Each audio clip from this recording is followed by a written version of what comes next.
Hello, everyone, and welcome to today's Fridays with Vistage webinar. Before we begin, I would like to go over some items to help you participate in today's webinar.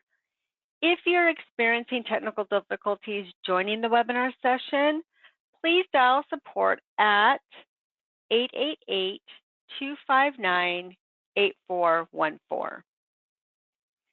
When you join today's webinar, you selected to join either by phone call or computer audio. If for any reason you'd like to change your selection, you can do so by accessing your audio pane in your control panel. During the presentation, all participants will be in listen-only mode. If you wish to ask a question, please type it into the questions pane. A recording of this presentation will be sent to attendees via email within the next week. I would now like to introduce the moderator for today's webinar, Bill Black. Hello, everyone. Welcome to Fridays with Vistage. My name is Bill Black. I'm a Vistage speaker and member and your moderator for today. If you've read the most recent Harvard Business Review, you'll see businesses have never done as much hiring as they do today. They've never spent as much money doing it, and they've never done a worse job of it.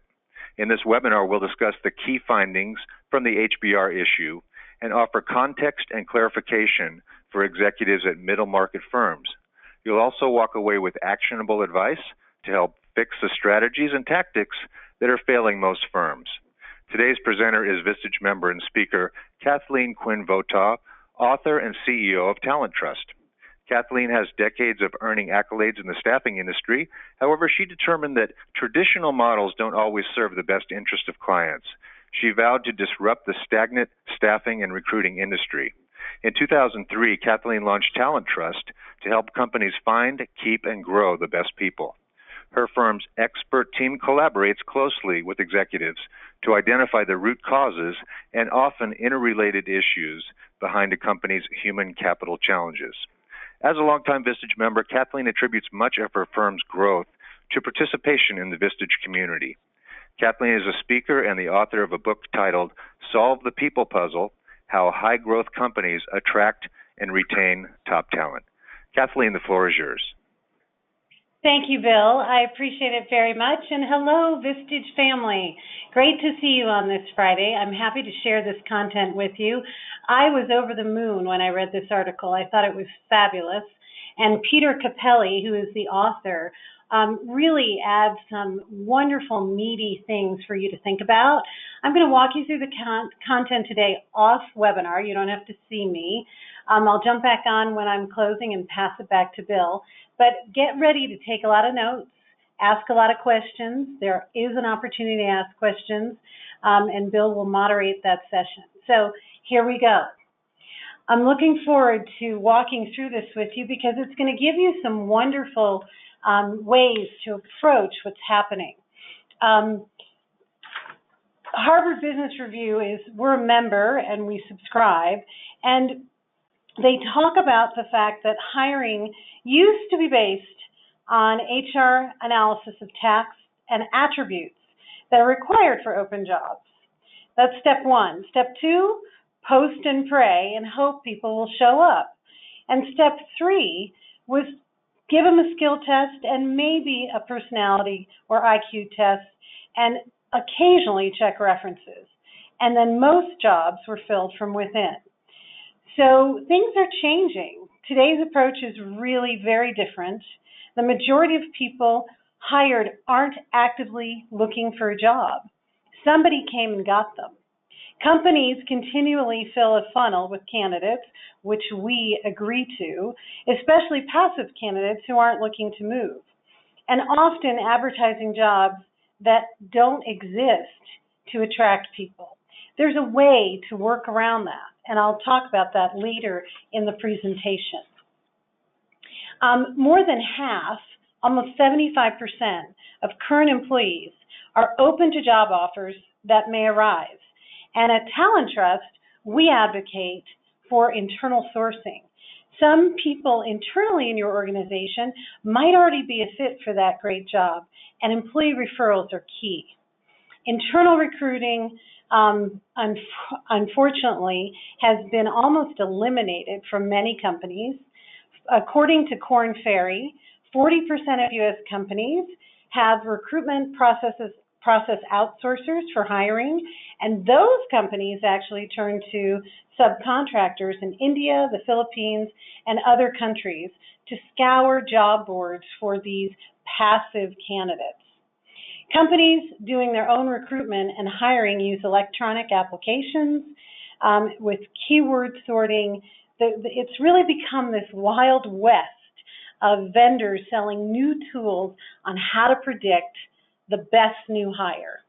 And the fallacy there is there's not a best anything or a perfect anything, which I will talk about again a little later. Hiring talent remains the #1 concern for all of us business owners and CEOs, the entire executive suite, and it's the biggest threat to our businesses. Many companies can't grow because they don't have people. In the U.S. alone, 66 million people are hired a year, and the average spend to bring those people on is $4,200 per hire.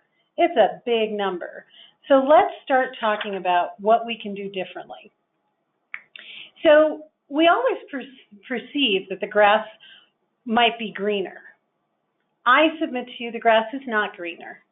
Organizations are more interested right now, this is a very interesting fact, in external talent, in finding that perfect person, in finding that magic person who can change everything, who can increase sales, magically turn around IT infrastructure, magically put together digital marketing plans. And they ignore their own employees to fill critical vacancies. I want to show you some top channels that are currently being used to bring people on board. 48% employee referrals, which is a good thing, a very good thing, and I'm going to unbundle this even more. 46% third-party websites or online job boards. That's pretty much the post and pray I talk about. 40% social or professional networks. 34% third-party recruiting or staffing firms, which is costing you a heck of a lot of money, and 28% internal hires. So it's really interesting where people are coming from. I want to share a story about somebody I brought into my organization years ago. Her name is Donna, and her last initial is Y. She came to me, and she was a waitress, and she had absolutely zero skills. Zero skills. I shouldn't have hired her. But you know what? She fit the values of the company I was running at the time, and she became one of the best employees I ever hired, and I continued to promote her 4 or 5 times over my career with that company before I started my own firm. And she has gone on to do amazing things. So I want you to take that story with you as we go through this webinar and think of the one person in your organization that needs development, needs training, but they are so committed to your values, to what you're trying to achieve, that you could invest some time, effort, energy, and money in those individuals, and it would make all the difference. Here's the big problem. Most companies are not tracking or measuring the results of whatever hiring practices they're using. And you would never do that with sales or operations or inventory management or IT. They don't even know what or whether it's working. Are they measuring cost per hire, time per hire, quality of hire, longevity of hire? It's a complete and utter mystery. Blah, blah, blah. Most people just don't know when we start asking these questions. You would never do anything in sales or in advertising campaigns without a way to track results, ROI. How could you not track the success of recruiting? Especially in the situation where we're in, where there's an inventory issue. There's less people to fill the volume of positions we have currently. So why do employers spend so much on something that's so important and they know so little about whether it's working or not? It's really a mystery to me. And most functional HR leaders, who I love, are just not trained on how to monitor, measure the employee journey all the way through the journey. from sourcing to hire to leaving. Because some of the value of having somebody on your team is actually what they do after they leave you. So most people focus on the selection piece. There's a lot of energy on selection and culture. And even in that area, some don't know how to craft the questions or the answers they're looking for. But it's really important to start putting some measurement systems in place so we know what's working. Did you know that the average prep time for an interview is 5 minutes? And the average salary of a new hire coming out of college is about $60,000? Would you take 5 minutes to prepare for a sales deal that was worth $60,000? Yet our hiring managers aren't even putting 5 minutes into the research on whether this person is a cultural fit, skills fit, functional fit with our organization. Companies really don't usually think of hiring in terms of money or investment. We've been trained that it's easy. We've been trained that they should just show up. One great thing you can do, the best thing you could do to outsource is technology. What to measure. There's great tools out there, applicant tracking tools, and we love iCIMS, but that's not the only tool out there that you can actually have it measure the journey of an applicant who turns into a candidate, who turns into an employee. So you can automate this and make sure that hiring managers make informed selection and offers, which they can only do. This is a really key point. Many people, I actually reviewed a question that came in earlier. Many people are looking for some big secret for me to reveal. I apologize, there's no big secret for me to reveal. This is hard work. And at the end of the day, no vendor, no provider, no partner can make the hiring decision for you. What they can do is you can outsource certain pieces of the selection and hiring process to narrow the deal, to narrow the field of people you want to look for. So it's really important that you and your leaders understand the component parts and what parts you should outsource and what parts you should not outsource, and quite frankly, you cannot outsource. Think of hiring somebody. It's your decision and your decision only. So investing in outsourced tracking technology, and by the way, actually using it, because many companies have really robust applicant tracking systems attached to Oracle, SAP, and all different kinds of tools, but they don't use it. And if you don't use it, you're not going to get the data you need.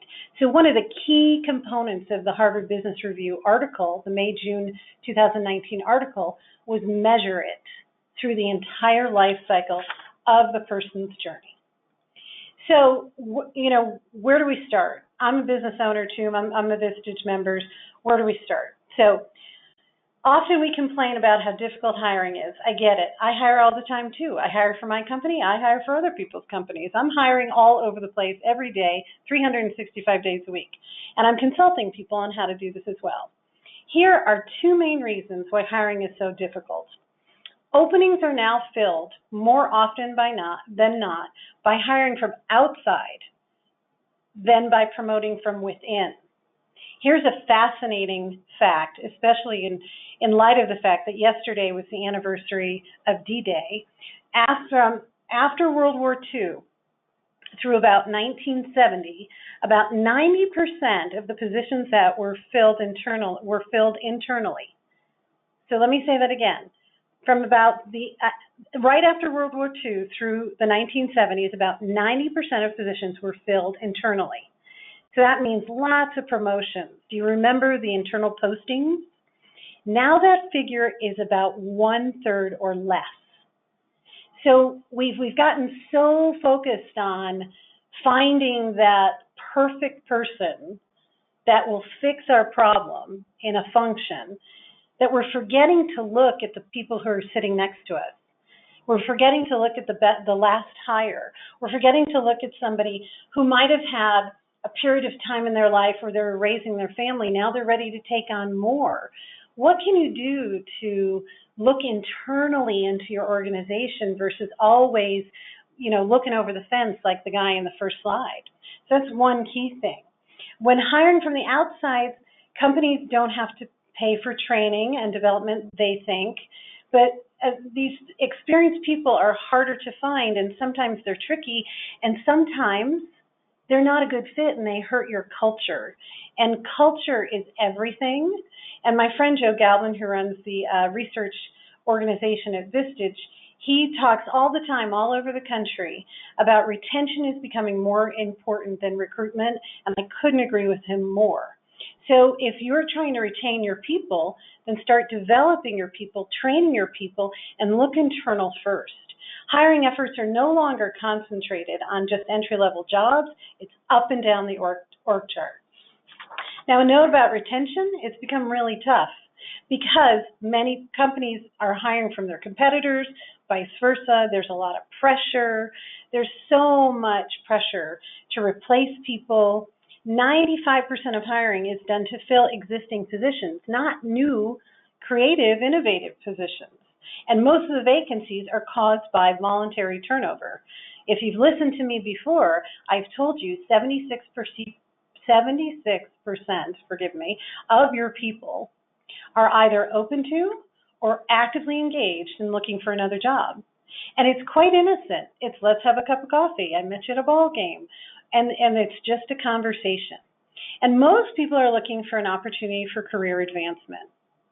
Wouldn't it be nice for them to look for that career advancement in your own company and you retain them? So write this down. Who in your organization is the next person you're going to offer career advancement to? Or the next 3 people or 5 people? What's the plan? How are you providing for them? So the root cause of most hiring, therefore, is drastically poor retention. That's a quote from the Harvard Business Review article. So simple ways to fix some of those things is also making sure you bring your values to life, internally and externally, through video, marketing, and social media. So how do you start to fix this problem?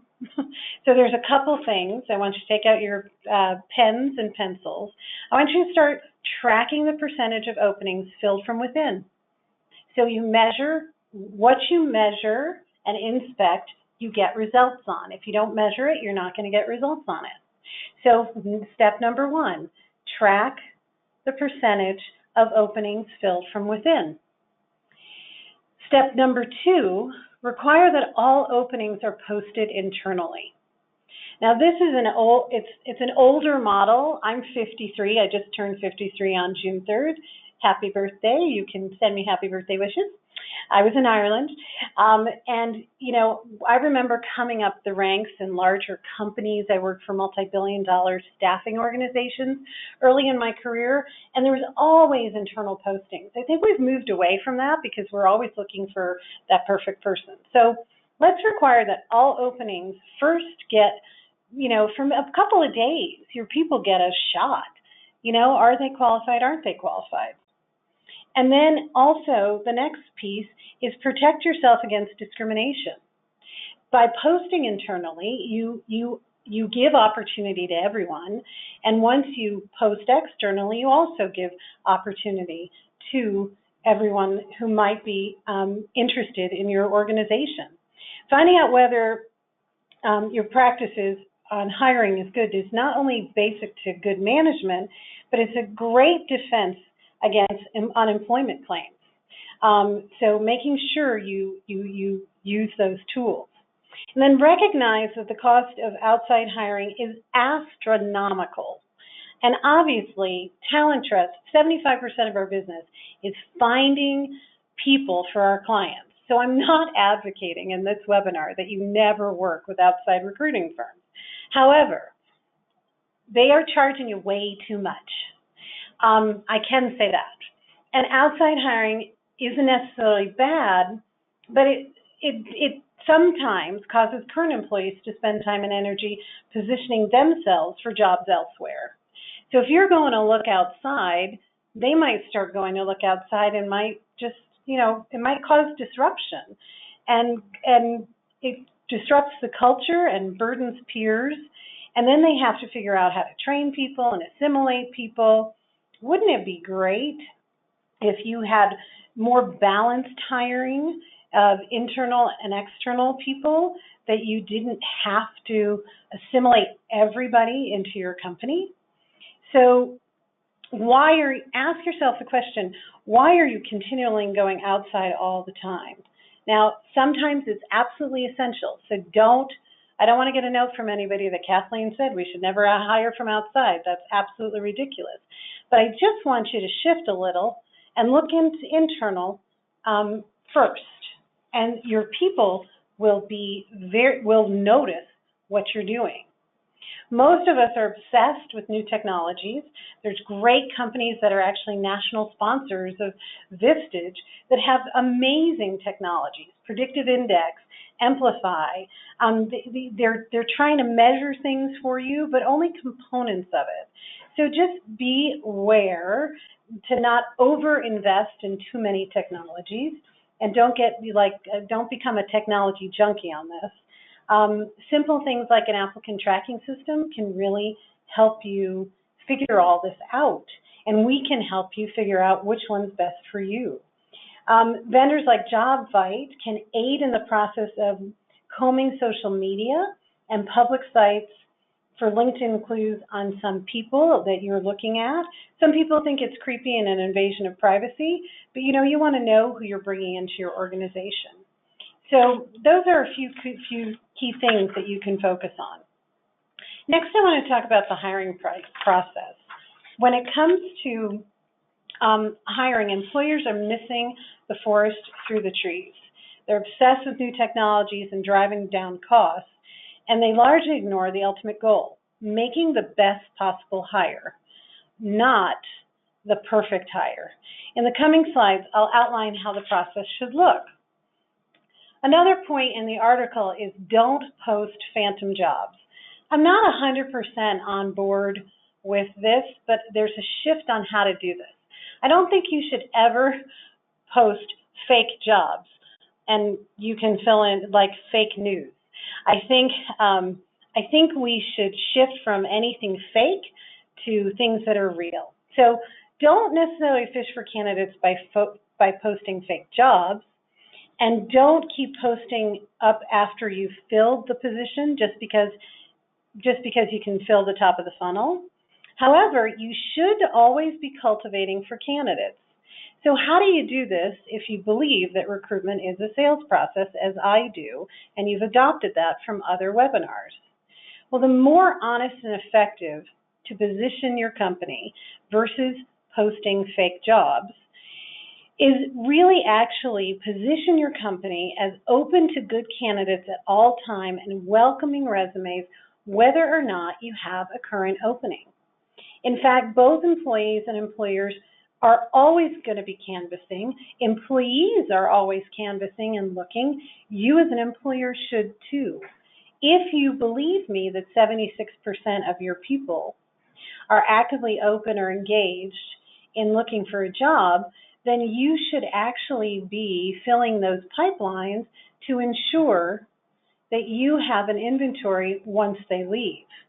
Every company should be prepared for people who leave, and everyone on both sides, employer and candidate, employer, employee, should tell the truth about what's happening. So where Harvard Business Review says don't post phantom jobs, Kathleen Quinn Votaw at TalenTrust says you should always be cultivating for candidates honestly, authentically. We're open to candidates. We're building our community. We want innovation. We'd like creativity. You never know where your next great opportunity is going to come to from you. Whoa, I missaid that. Sorry. That was an example of my brain going faster than my mouth could keep up. You never know where your next best deal is going to come from, whatever that deal is. You also don't know where your next best employee is going to come from. So don't be penny wise and pound foolish on this particular point. The next topic was design jobs with realistic requirements. I have to tell you how many times I've talked to business owners, business leaders, HR people, and defining the job requirement and attributes has become a big challenge because the wish list for hiring managers, no candidate could ever meet. They're job descriptions that Mother Teresa, Jesus, Gandhi, Buddha, nobody could actually fill any of these jobs. It's because we have such constraints, people are putting more pressure on the next hire. So the KPIs are really important to be reasonable and realistic, and nobody's ever going to be perfect. I can't overemphasize that enough. If you hear a recruiter, whether it's an internal recruiter or an external recruiter, say to you, I have the perfect candidate for you, run in the other direction. Because I got to tell you, nobody's ever perfect. I'm not perfect, you're not perfect, and admit it. And nobody's ever going to be 100% of what you need. But what you're looking for, your target, is to put together some realistic KPIs with qualitative and quantitative data. Create a scorecard that you can actually sink your teeth into, and make sure that you're measuring the right things, their attitudes, their values, their belief systems. Do they align with yours? Does the function meet the job? Do they have any skills? Have they been driving trucks, or are they a salesperson? So make sure that you make it fun, exciting, and engaging. And your goal is to get calls from candidates as you create an environment where they call you and say, I want to work for you. That happens to me probably once a week, where I get phone calls from people in the industry I live in that they want to work for us. When was the last time you got a call that somebody said, I want to work for you? Reconsider your focus on passive candidates. Of the more than 20,000 talent professionals that work in LinkedIn and responded to a survey, 86% said that their clients are very focused on passive candidates. Let me define what a passive candidate is. It's somebody who is not looking for a job. They're happy, they're making money for somebody else. Only about 15% of employees are not open to moving. That fits with my statistic. And it leaves a wide field of experienced people who aren't necessarily looking, but willing to consider something for the right price, right opportunity, or remember what I said, career advancement. There's a notion among recruiters and hiring managers that there's something wrong with anyone who is actively looking. I want you to get that out of your head. The reality is that the number one factor that interests passive job seekers to move is more money. Now, what are you going to do for me? And for active lookers, people who are actively seeking, it's better work and career opportunity. Active job seekers report that they are more passionate about their work. They're engaged in improving their skills and reasonably satisfied with their current jobs. They're kind of kicking the tires. So if you remember what I said, we tend to look outside of our companies now versus inside. It used to be 90% between the end of World War II and 1970 were hired from within and promoted from within. And now it's about 30%. So it's people are looking for learning. They're looking for advancement. They're looking to be inspired. They want to learn new skills. They want to try things out. They want to be able to fail and not be fired. And so create that environment where people can do that and how you engage them. The other piece is there is absolutely no evidence that passive candidates become better employees. Let me restate that. There is no evidence that passive candidates become better employees. And you want to know why there's no evidence? Because nobody's measuring the life of a candidate, employee, and after they leave the organization. great fit for a company today may not be a great fit for tomorrow. We've all been there, done that. I run a company, you run a company.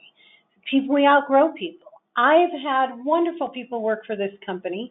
A wonderful person named Eileen comes to mind. She was with me for many years, from 2010 to 2016, 6 years.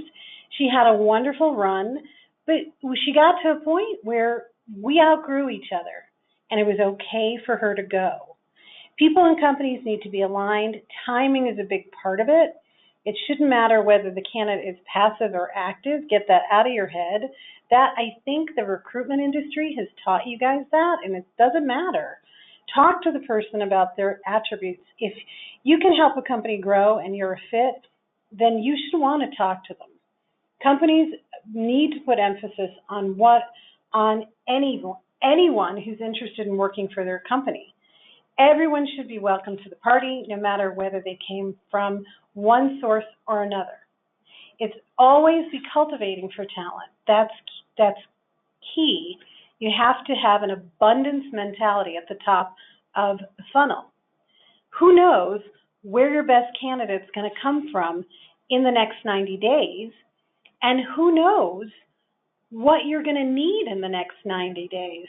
So keep your pipelines filled and stop worrying about, are they a passive candidate, or were they looking, or were they actively looking? It doesn't matter if they're the right fit. And then understand there might be some limits on referrals. Now, anybody who's heard me speak before knows I love referrals. Almost my entire company is made up of referrals. The most popular channel for finding new hires is through employee referrals, and that is wonderful. It's about 48%. But does it produce better hires all the time? Again, I go back to the fact that we're not measuring, so we don't know. So start measuring so we can know. Many employers think so, but we don't really know. It's hard to know whether it's true. Companies really, when I go out and speak throughout the country, you'd be amazed. There's companies out there who don't even have an employee referral system. My advice to you is pick one referral fee and stick to it. Know what a good referral looks like and what a bad referral looks like. You need to also keep it alive within your organization. It's a good way to stay involved with your employees. What's key is how people are integrated into the company and their attitude. How did the company treat me when I got there? How was I integrated? How did I fit into the success? So following that life cycle of that referral is important. One downside to referrals is it can lead to more homogeneous workforce. You want a lot of diversity. I love diversity. I think it's true. Harvard Business Review says that that's a downside to referrals, but from my point of view, what I've seen, it's true but not true sometimes. At TalenTrust, for example, we have a ginormously diverse workforce. Contractors, full-time, half-time, remote.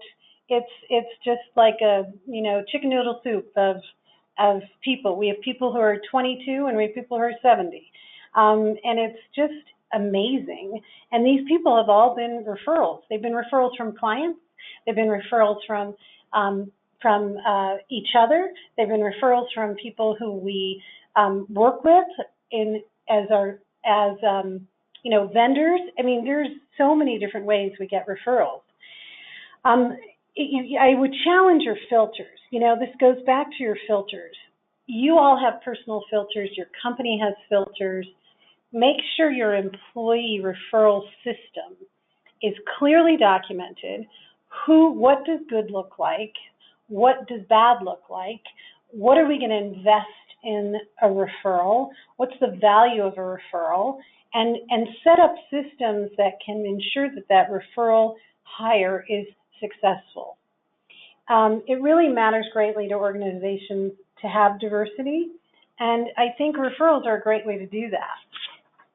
I'm harping on in this webinar measuring results. Few employers know which channel produces the best candidates. And I'm sure many of you sitting on the phone today couldn't tell me this is our best source, period. Maybe you could, but what are your other sources? You should always know what your top 5 sources are. So I want to give you some steps here on what to measure, because there's certain things to measure, and you don't want to measure all of it, but you want to pick a few that work for your organization. I want you to monitor recruiting channels and employees' performances. The first thing I want you to do is get an applicant tracking system. There's some that are very cost effective.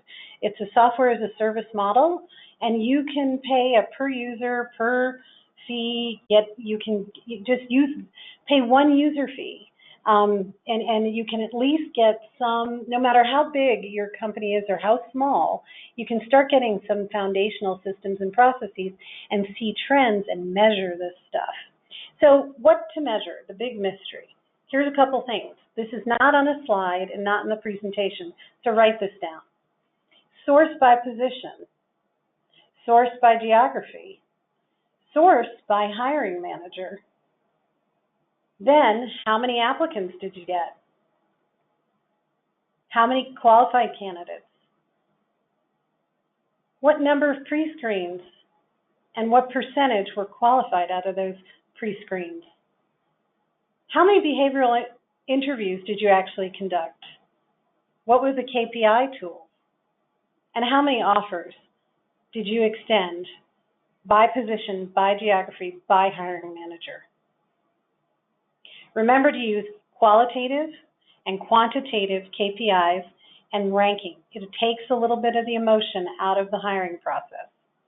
And ratios and seeing trends over time are key. And then after the hire, what you want to measure, the most important data, the 90-day check-in.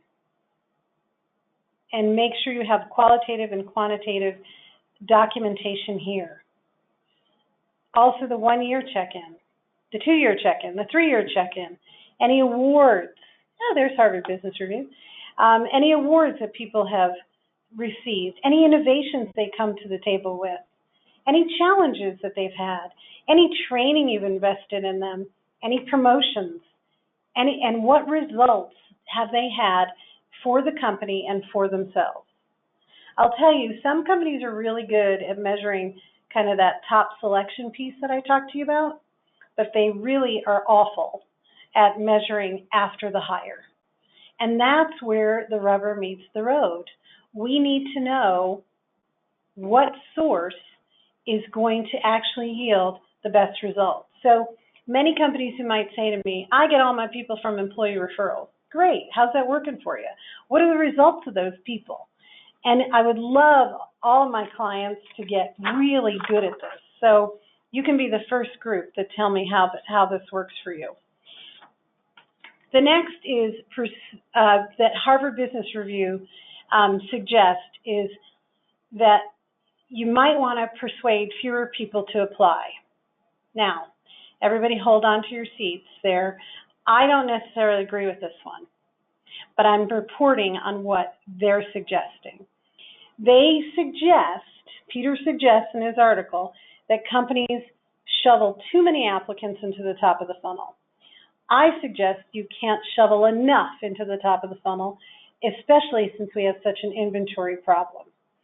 But there is a delicate balance here. You have to have all the other processes and systems in place.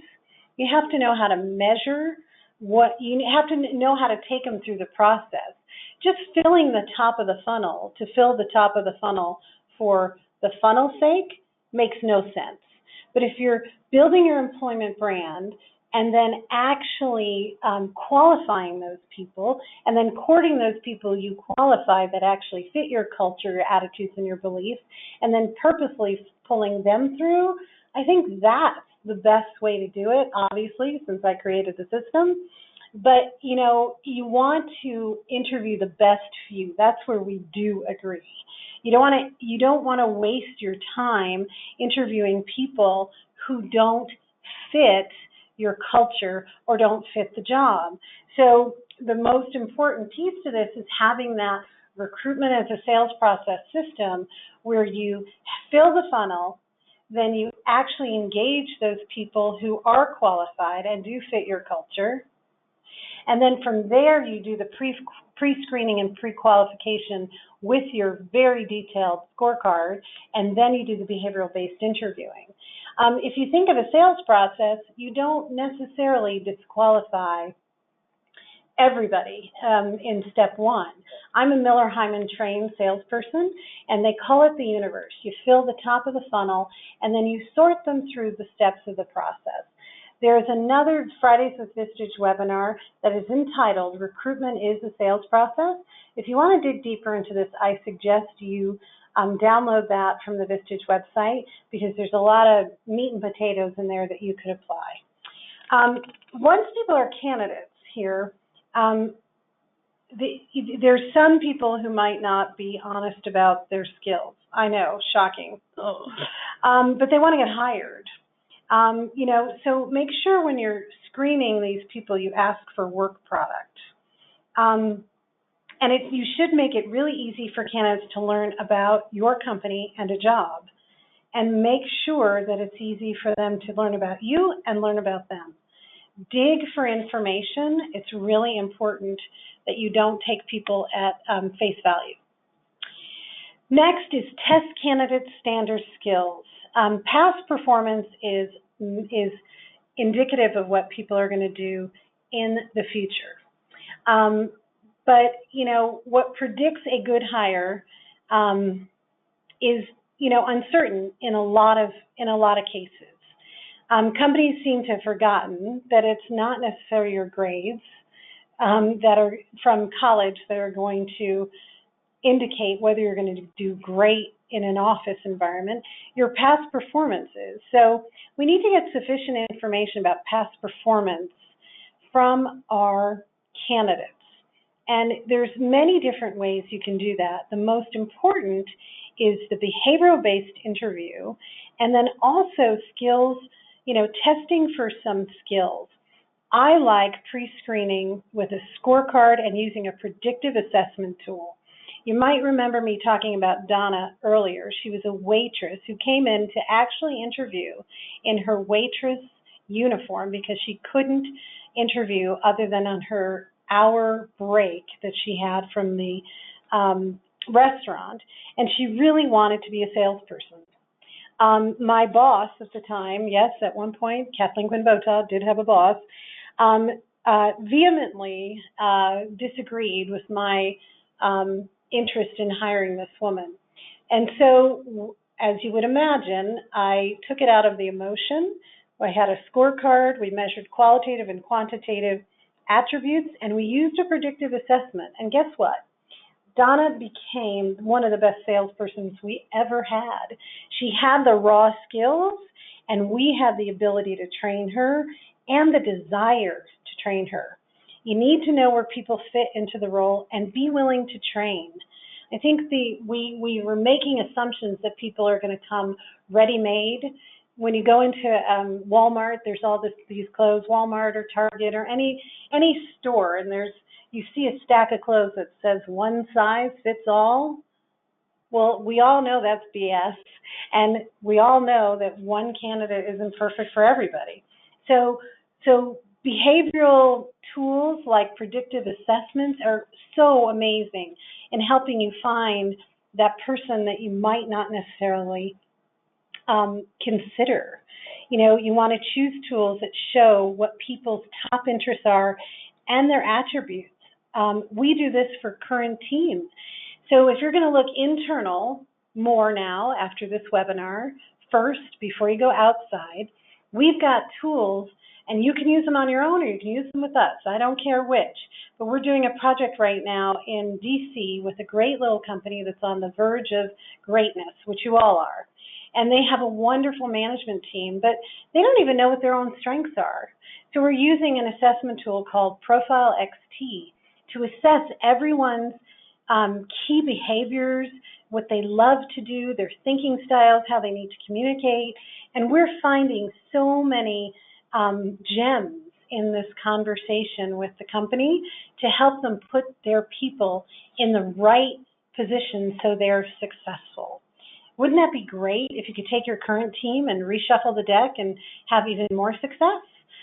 So I'm a big believer in testing candidates for standard skills, but also you can evaluate your current team to see where you should reshuffle the deck. And you know what? Some people get bored, believe it or not. And I know some people on this call, you get bored every so often. When you're doing skills assessment, you can look at what they might be able to do so you don't lose them just because they were bored. So lots of things to do here in testing candidates' skills, standard skills, and their attributes. Then definitely revamp your interviewing process. Couple things here. Interviewers should stick to questions that predict good hires. There's all kinds of behavioral-based interview tools out there. You can Google it. I've told you a couple times. Use a scorecard with qualitative and quantitative rankings. Also be aware that interviewers, your hiring managers, have biases and filters, especially if they decide on the fly what questions they should ask. So their personal filters are going to come into excluding candidates versus including candidates. And then third, assessing for fit for culture. If you're not doing this, this is a #1 hiring criteria for your interviewing. It is squishy, it's not hard and fast, but it's so important that you make sure they fit your culture, because if they don't, they could kill your culture. And then obviously, one more piece on culture, recognize the strengths and weaknesses of some of these cool new gamification and learning models. You know, some of them are great, some of them are not so great. Again, that goes back to technology. You know, just let me give you an example here. We worked with a company in Pennsylvania who worked with one of the new engagement software as a service companies out there, and they did this whole engagement survey, blah, blah, blah. And they got all this data, but the owner is a Vistage member, great guy.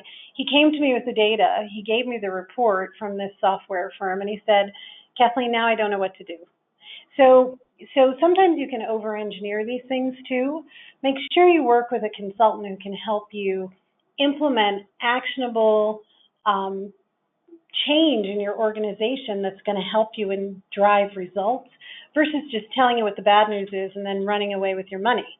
I'm a big believer that it's important that technology can only go so far. Stop getting so seduced by this fancy pants stuff, because it's really important that you know what to do with it once you get the information.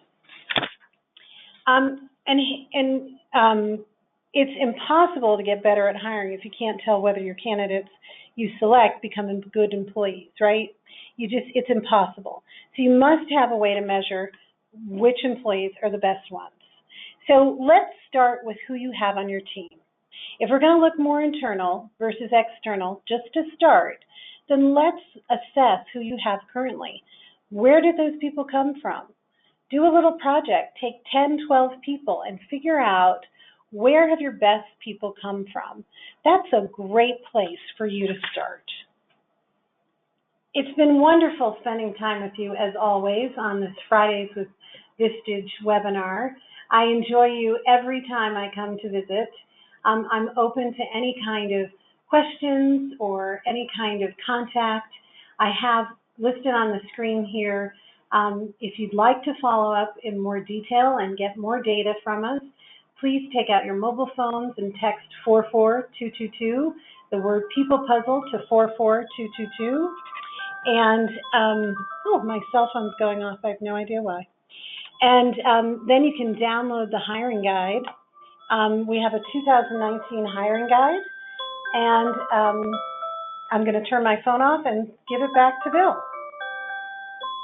Well, that chime lets us know that it's time for Q&A. And if you still have time to submit some questions in the toolbar at the right of your screen where it says questions, please submit your questions. So, Kathleen, your usual thorough, wonderful job as we've come to expect from you. Thank you very much. We have some questions here. I'm going to start with this first one, which is, what are the newest strategies or channels for finding good job candidates in this tight market? Well, as I said in the discussion earlier, Bill, it's certainly looking internal. We forget to do that. That's step number one. And it's kind of an aha moment for some people as we've been talking to them. Then the next best way to find people is social media. Nobody wants to hear that from me. They always get mad at me when I say that. But social media is a great way for you to pull people into the conversation and start doing some research on people who might fit your values. That would be those two things is what I would do first. And speaking of social media, we have another question that asks, what are some of the best tools employers should use to narrow the pool? Well, the best way to narrow the pool is to have a great process. So process is king in narrowing the pool. You want to have, as I said in the conversation, you want to have a robust funnel. If you don't have a robust funnel, you're never going to have anything to narrow. So after you fill the top of the funnel, it's important that you engage those people, have a system to engage those people or a partner who can engage those people to earmark who might be your next best hire. If you're just building a funnel for funnel's sake and not developing that funnel and identifying who could be the next best hire in different functions, then you've missed the point of the funnel. So that's step two. That's step three actually in our process. Then step four from that pre-screening, and having a really dialed in scorecard and KPIs for pre-screening. People won't get through that typically if you have a really good pre-screening process, because you don't want to waste your time, effort, energy, money in interviewing the wrong people. Kind of a follow-on question to that, maybe a little bit more specific, and the listener is asking for an example of how to determine a candidate's fit within a company's culture. Well, first you have to know your culture really well. So you would define your core values. So if, for example, I'll use myself as an example, TalenTrust has 5 core values, and we have 5 key questions based on each of the core values that we discuss with everyone we're considering to bring into our organization. So that's one, aligning it with your values is a great way to do that, and developing key questions based on those values. We help our clients do that all the time. Excellent. So, Kathleen, you advise internal sourcing, but how do you recommend that we address skill gaps in our current workforce? Training. I know it's awful, but you have to spend money on your people and train them. And training, I just sent somebody on my team to Miller Hyman sales training. And I got a text from her after her first day. It was a $2,500 investment for me. And I got a text from her after her first day, and she said it was life-changing. So that's priceless to me. Would you spend $2,500 on somebody who is an employee of yours that responded to you the first day of training that says it was life-changing? I would. So part of looking internally is being willing to train your people on what they might not have. But what they do have, Bill, is they fit your culture, your values, your attitudes and beliefs, and you cannot train that. Good point. Good point. And I agree that would be an excellent investment to find out that you have the right person. Here's another question for you, Kathleen. What are the pros and cons of outsourcing all or part of the recruitment process? Well, I'm biased, so I'll answer that in 2 ways. Obviously, we are a firm that companies come to all the time to outsource part or all of their hiring. The one part you can never outsource is the hiring decision. Never ever think you're outsourcing that. What you can outsource is technology, filling the top of the funnel, helping you build an employment brand that is visible in social media, helping you with your process, helping you assess and understand who you've got. Sometimes we move so fast, Bill, that we forget that the people sitting around the table, the 20 people, 100 people, 1,000 people, 5,000 people, the skills that they have. When was the last time you went through the backgrounds of the people who work for you and looked at what am I missing? What are they bringing to the party? Good point. Yeah, and you noted that the average time spent to prepare for an interview is just 5 minutes. How do we better prepare our hiring managers? They need training. I know everybody's going to be mad at me because I keep saying training, but we have a training.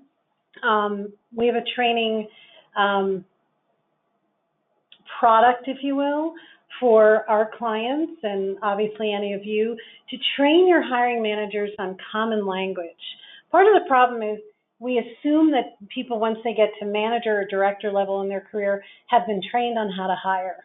The reality is that's a fallacy. That's not true. Many people struggle and don't know how to hire.